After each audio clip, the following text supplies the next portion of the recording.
Hello, classmates. Today, you will be learning about the 2010 Haitian earthquake through a presentation made by Sophia Murray, Madison Pinot, and Laura Flogel-Shedty. In 2010, on half of the island of Hispaniola, Haiti experienced a geophysical disaster. A geophysical disaster is a disaster that is brought on by tectonic and seismic activity below the Earth's surface. Haiti's capital, Port-au-Prince, experienced the biggest impact due to its close proximity to the earthquake's epicenter. Port-au-Prince is only 10 miles away from the epicenter. So, what exactly happened? Well, on January 12, 2010, Haiti would be faced with one of the most devastating earthquakes in its history, with the magnitude of 7.0. Phone lines to the country fell, disconnecting the country from the rest of the world. Hundreds of thousands of buildings collapsed due to the already weak infrastructures. It was subsequently followed by two aftershocks with magnitudes of 5.5 and 5.9 respectively that caused further damage and fear to Haitians dealing with the earlier earthquake. Later that day, the extent of the damage and the number of casualties became clear, as it was believed that hundreds of thousands were dead or missing. The following days and weeks were spent rescuing people from underneath collapsed buildings and looking for missing loved ones. On January 20th, another aftershock occurs, this time with a magnitude of 6.1. Buildings already weakened from last week's earthquakes have collapsed. So, how did all this occur? Haiti lies on the Gonave microplate, one of the four that lies between the North American and Caribbean plates.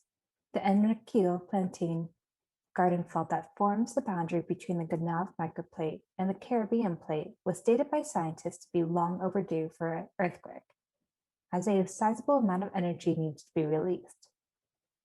The trigger for the eventual earthquake was a strike slip fault.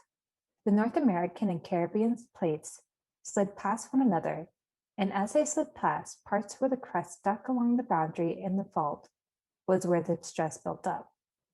The stress was suddenly and strongly released, causing either side of the fault to move and the generation of the massive earthquake. General statistical facts. The earthquakes caused $7.8 to $8.5 billion in damages, with an estimated $13.9 billion over time. An estimated 230,000 were killed or declared missing, while an additional 300,000 were injured. Overall, 1.5 million Haitians were displaced, with many fleeing to the countryside in attempts to find shelter and food.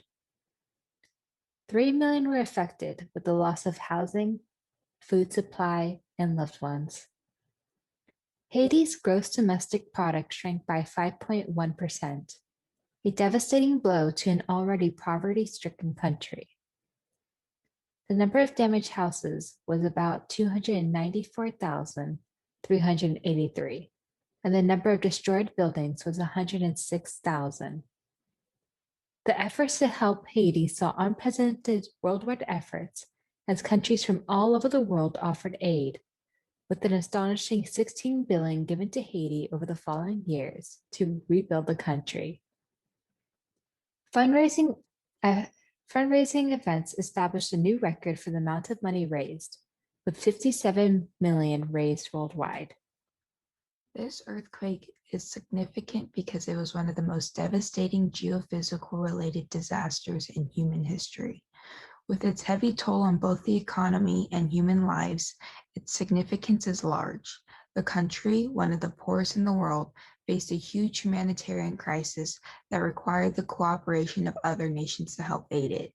For example, the U.S. Agency for International Development, the Federal Emergency Management Agency, the U.S. Customs Border Patrol, Immigrations and Customs Enforcement, the U.S. Coast Guard, the U.S. Transportation Security Administration, and the U.S. Department of Health and Human Services were among the foreign aid that Haiti received.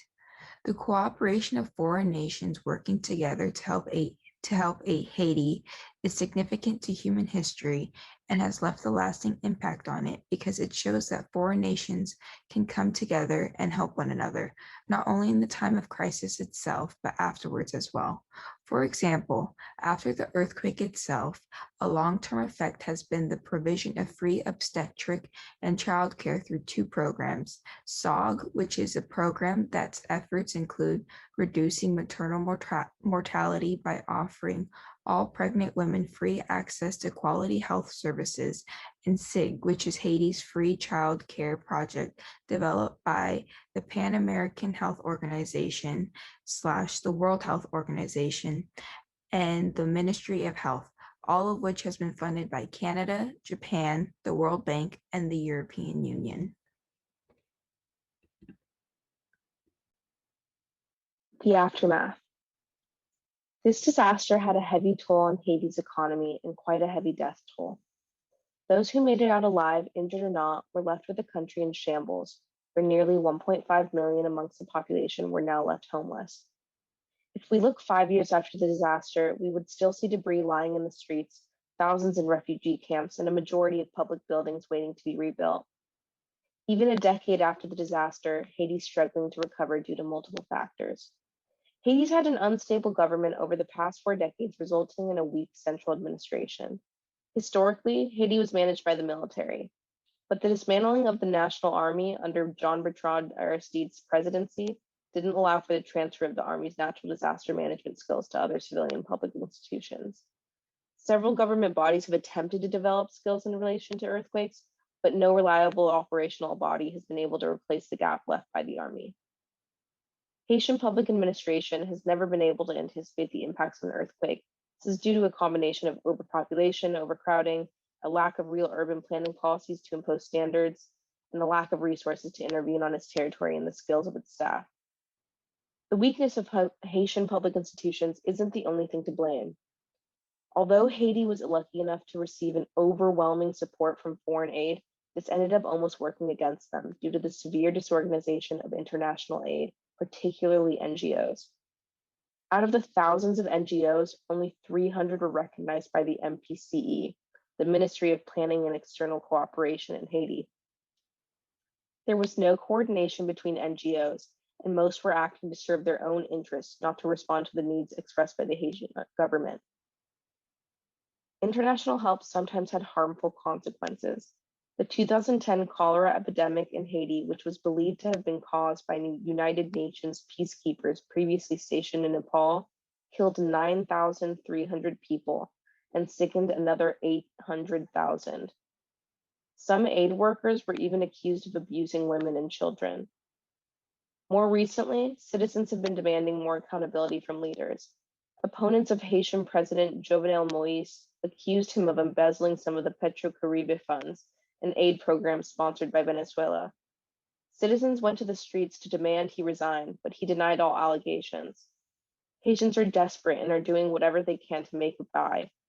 For some, this means joining gangs in the midst of political turmoil.